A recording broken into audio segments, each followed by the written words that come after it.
hari umuntu nabonye bakoranyije ubundi nyine ngo wavuye mu Bubiligi.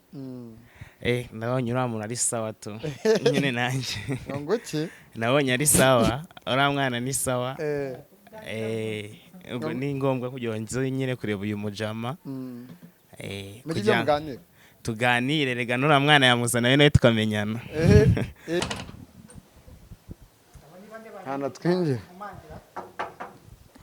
ni karibu. Hugue ndakwiyamye Hugue salamu. oya bisimbikunda oya no simbikunda hano ni iwanjye, nta mpamvu zo kuza kunkomangira gutya. Ese ubundi uvuye he?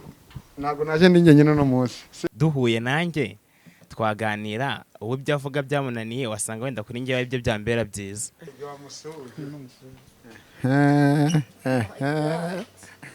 urishimye? I'm happy. I'm happy. I'm serious. Basongera. Aye koko hejuru cyane. Tuzavugana wese yakabaye ko wowe narashidukana ko nimba niyambariye box zanye mu nzu ndi kuri filime, nashiduka ntunze kamera kandi ibya bintu umva nawe kubita urukweta cyangwa nzazana kamamiyo na kwanza wowe.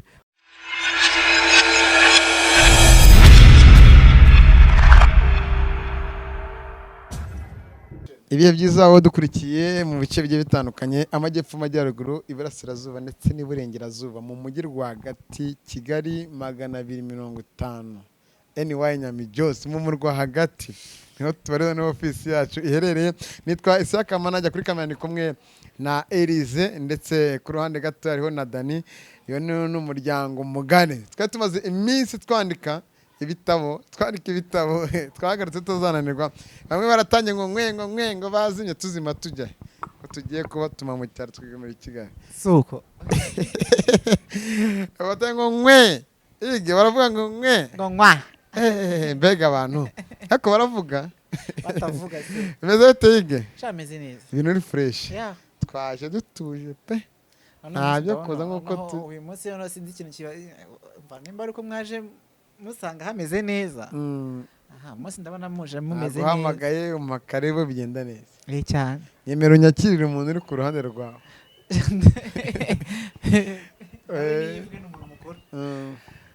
Arakoze cyane. Nyine nanjye nitwa Pacifique. Pacifique waje uvuye mu kahe karere? Naje mvuye mu karere ka Muhanga mu majyepfo. Mu majyepfo y'u Rwanda. Waje ari iki kikuzanye? Waruje kureba nde muri rusange? Naje nje gusura uyu muvandimwe wacu. Byanzanye byo. Hari umuntu nabonye bakoranyije ubundi nyine ngo wavuye mu Bubiligi. Nabonye uriya muntu ari sawa tu nyine nanjye ngo ki nabonye ari sawa, uriya mwana ni sawa. Ubwo ni ngombwa kugira ngo nyine kureba uyu mujama kugira ngo tuganire, rega n'uriya mwana yamuzana nawe tukamenyana. bagoye mikoro ntacyo ni ndavuga umva ibinavuze ibi nambwiye uriya mwana ngo yarasa uramushaka byesire to nimba mushaka rwose, nimba character afite yazishobora simbizi namumuhona binanga mu pasa kitambukira. Ariko muracyavugana?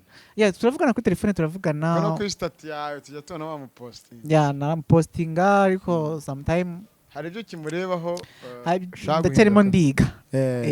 Ariko ibyihutse byabyaye bihumye cyane. Ariko ntabwo wahita umutanga gutyo kuko ntabwo navuga ko mutanze paraporo, nawe nabanzanye agerageza rebe. zaba mbarirwa wakunze umuntu wavuye mu Bubiligi agakunda yige, urumva byavamo musa. Nyine ubwo byaterwa, ariko nyine duhuye nanjye twaganira, ubu ibyo avuga byamunaniye wasanga wenda kuri njyewe ibyo byambera byiza.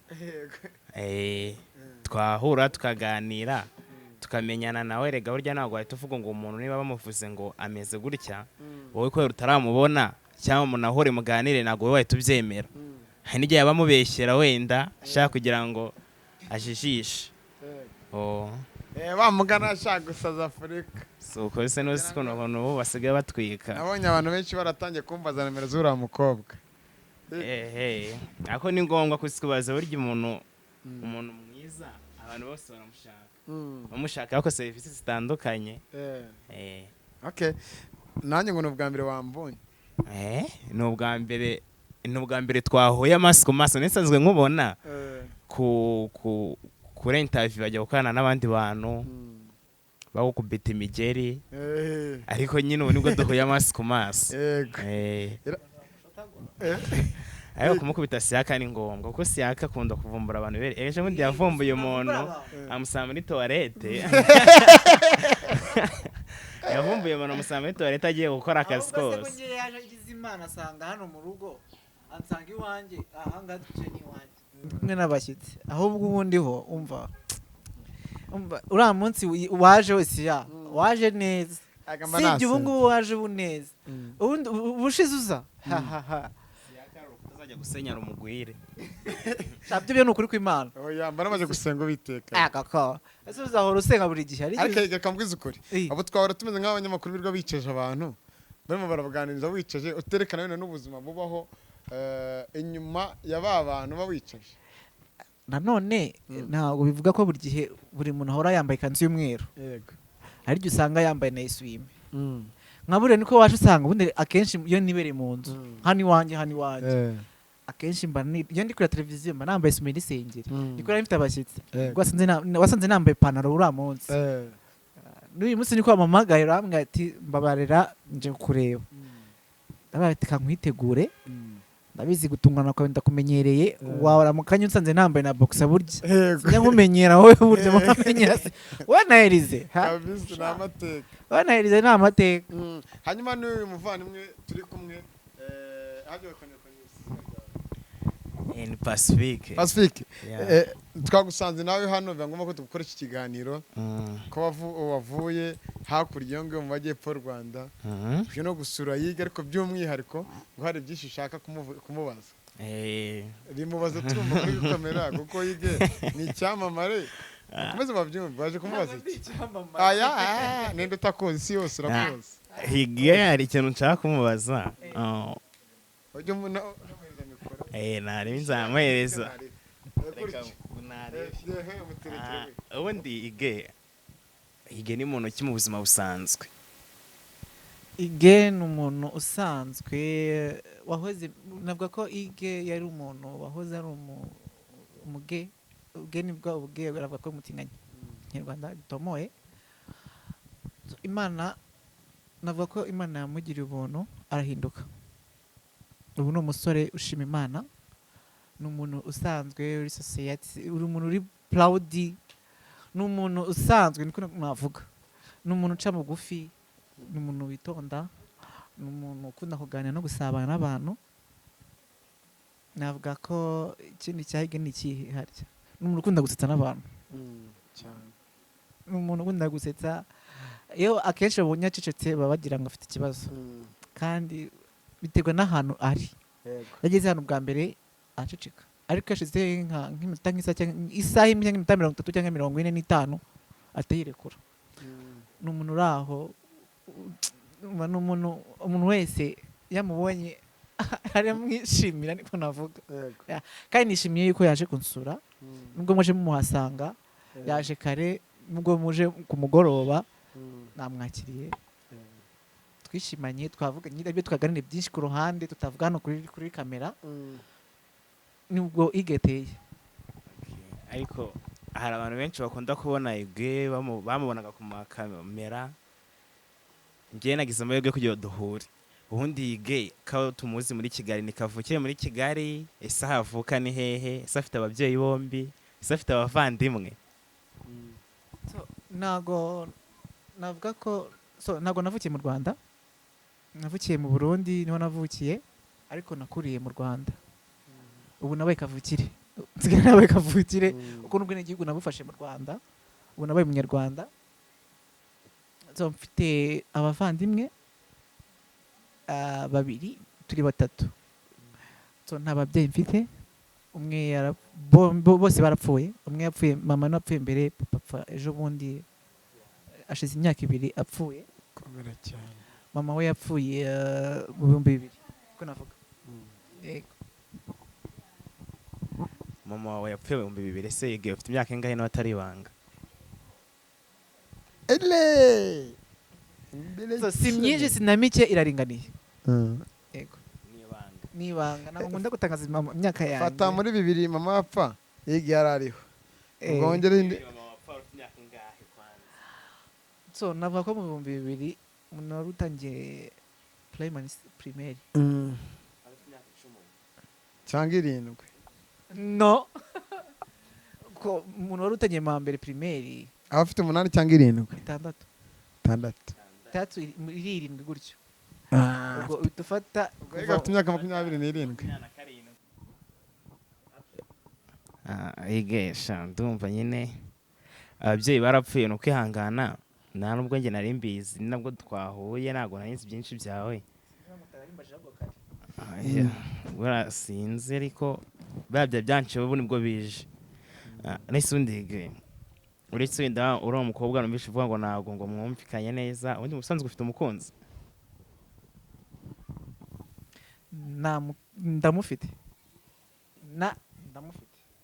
Ndamufite ariko navuga ko nubwo hajemo agatotsi ntabwo ari ibintu bya cyane ndacyari kwiga buriya ku muntu nubwo hajemo agatotsi ariko ndacyari kumwigaho nabaye mpagaritseho gato kundunganye nawe ariko ni nkaho tukiri kumwe n'ubundi.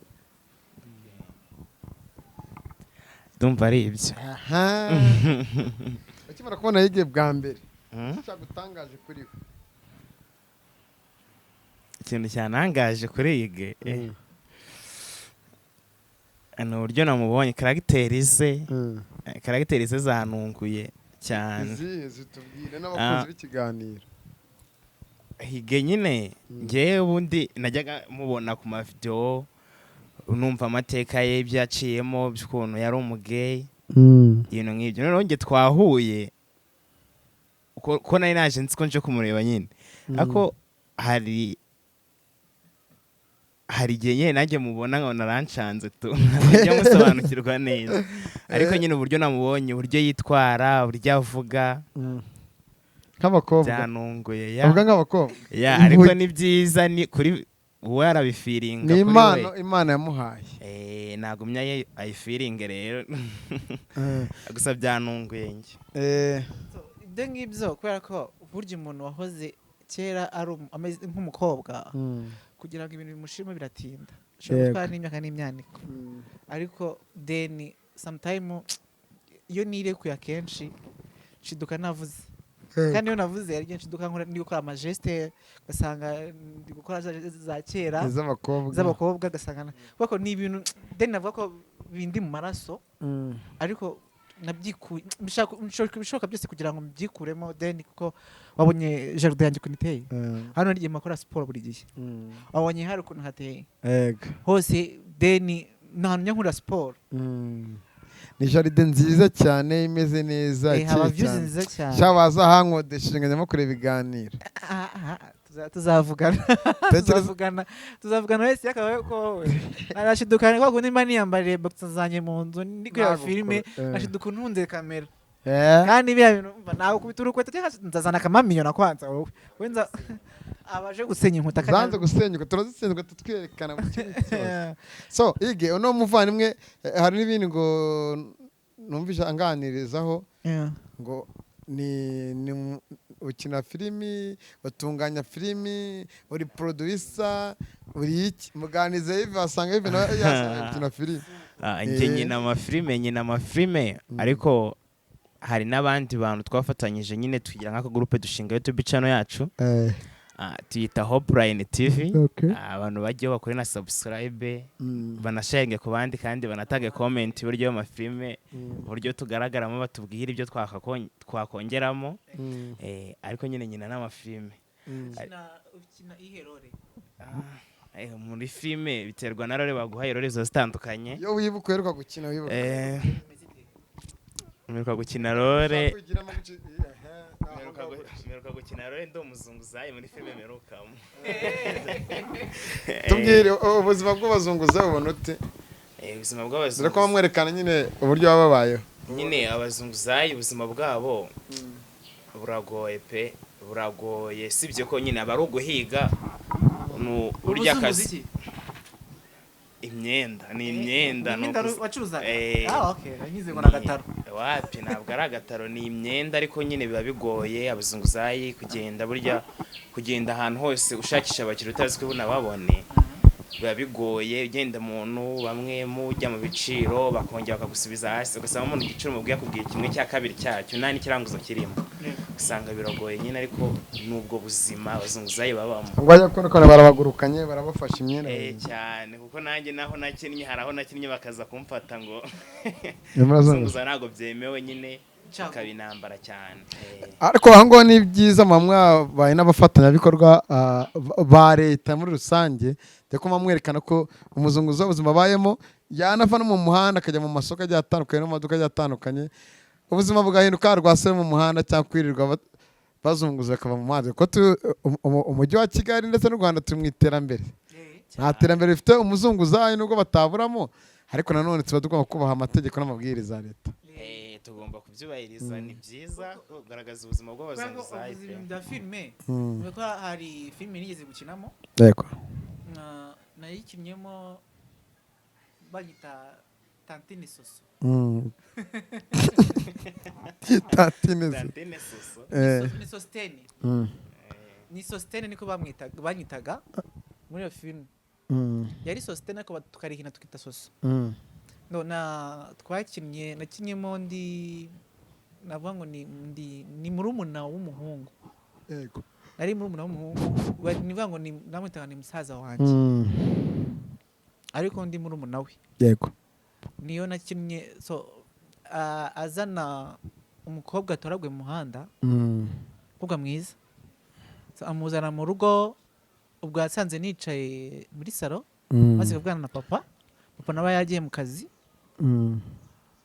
deni noneho mbona aje muteruye ndikanga ndavuga ati cyori none hano habaye kwa muganga kuva ryari se musana hano mu rugo abantu hano ngashe ari mu bitaro ngo uruko mutoragwe mu nzira uzi ari igiki to mbishwanira na mukuru wanjye arambwa ngo ariko Soso ngo Tantine Soso ngo wajyurika ngo byo gufuha kwawe ngo uzatuma ngo nshaka umugore wawe namwe no ntabwo ibyo bitumye biba gutyo sinshaka umukobwa uzonyoka muri iyi nzu yuza navuga bazima apana babuje uteruye wamenya gute atari gisasu ubwo tujya mu cyumba njya kureba umukobwa mwitaho arambwira ngo nimwiteho ndambwira ngo uranyishyura arambwira ngo yega ndakwishyura ariko mwitaho deni aho avuye mu kazi asanga ndi kumwe nawe araryamye ndamworosa ndangije ndamubwira ati ariko se wowe abakobwa bose tujya utoragura mu muhanda nurangiza uzane mu rugo nurangiza ugire gute ubazane ndangije nyine twabikinnye gutyo ni muri filime icyo gihe twayikinaga yitwa Inshinzi yazo baza kuyita ngo nimba ari ngwiki sinibwe izina barihaye ni bosi wayo nyirayo yari uyu mugabo ukomeye w'umucamanza yego njye naratunguye kuba baramamagaye ngo ninze nkine mororemo nitwa Tantine Soso deni byarantunguye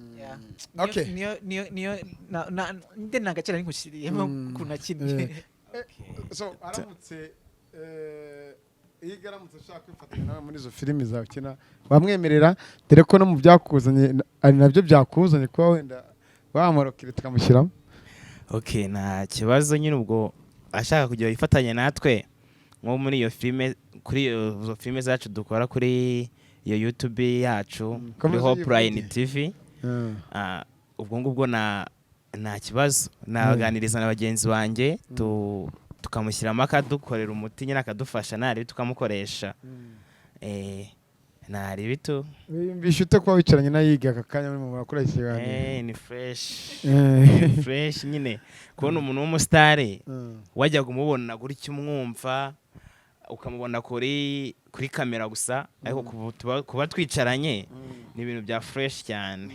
hano wicaye niwe dore umuntu yagize gutya aramuremera ariko n'ikiganiro warabibonye byinshi warabyumvishe. Narabyumvishe baramuremeye. abo umuntu nk'ubu ngubu ni bavuga iki?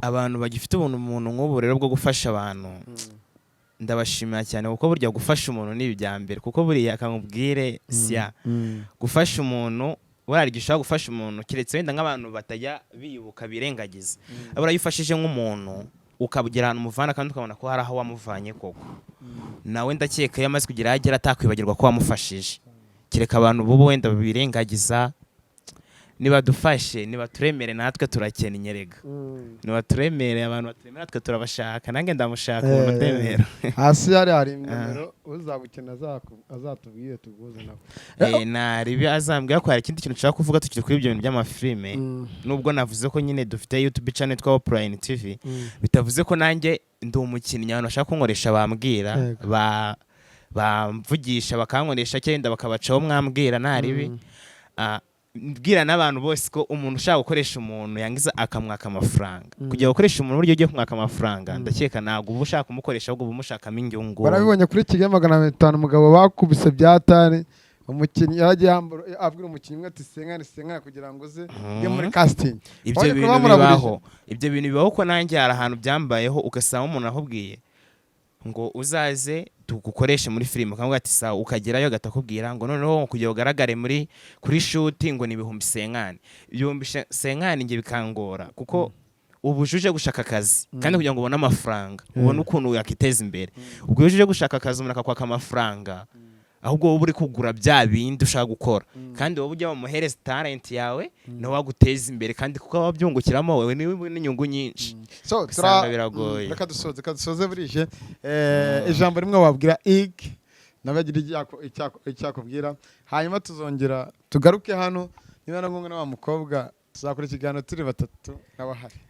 Nari ikintu nabwira Hugue nuko mukunda nuko ndi umufana we kwanza umuntu w'umusitari buri wese agira umufana kubera twahuye cya mbere ni umugenzi wanjye ndamukunda by'abafandimwe nyine ikindi kandi nakomereza aho akomeza atera imbere kandi ni umusitari akomeza atwike kandi Imana izamuha umugisha mu byari muto. Amen. Hugue musubize dutashira akadomo. So ikintu namusubiza naye ndamwishimiye kuba yaje nubwo yaje mu masaha meza niko uyu munsi nta kintu nari mfite cyo gukora nagiye kubona mbona naramamagaye ngati nje gusura ndabwo se mu rugo rahazi aramwe ngo basi wahandagiye ko yari Nyabugogo ndamubwira ati naribiwe fata moto uze Igikondo kitsi reka mwitegure ndamwitegura then kandi wakoze kuba bashe kunsura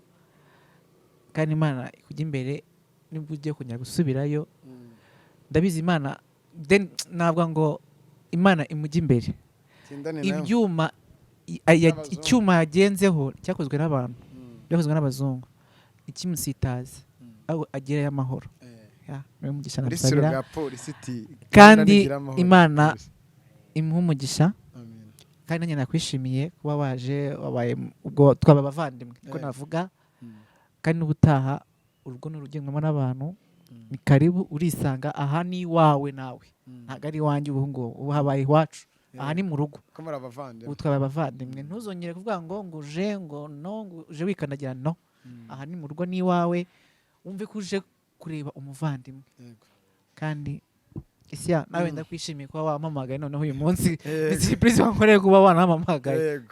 Urakoze cyane. Amasegonda 30 filimi ukinamo yitwa gute twayisanga he? Okay, filime nyinama yitwa Nyende seri ica kuri YouTube channel ya Nyende series. Nyende series. Ica kuri YouTube channel yitwa Prime TV nyine nababwiye. Indi filime ndi kugaragaramo ubu ngubu ni filime yitwa Kabashengure ya Fisi. nayo ubwo mwayisanga kuri Fisi TV ndakeka nihica nizo ngizo ndi kugaragaramo muri ino minsi. muri iyo filime urimo urakina muri herore? Muri iyo filime ya Fisi niyo nababwiye nyinamo ndi umuzunguzayi, naho muri filime ya Nkende nyinamo ndi umutipe nyine uri aho Kigali w'umujama noneho nkaba ndi inshuti yo ngo witwa Nkende akaba ari umukozi wo mu rugo, tukaba turi abajama ariko njyewe nyine nkaba nibera aho ndi umunyamujyi mbese. Nta kintu urimo urakora muri oya ari aho nk'umusongarere nibyo ngibyo. Tubashimire cyane tubashimire cyane, wakoze kandi umuhanda mwiza, Allah akugende imbere. Mwakoze namwe mwese mwadukurikiye kuri Kigali 500 n'Umutako TV. Subscribe, like, share ndetse na comment ni Shyaka Kamarajya, umwe wangwa nabesha gakundwa na benshi. Ikintu cya mbere kana aho handitse all n'ibara ritukura. Ciao ciao.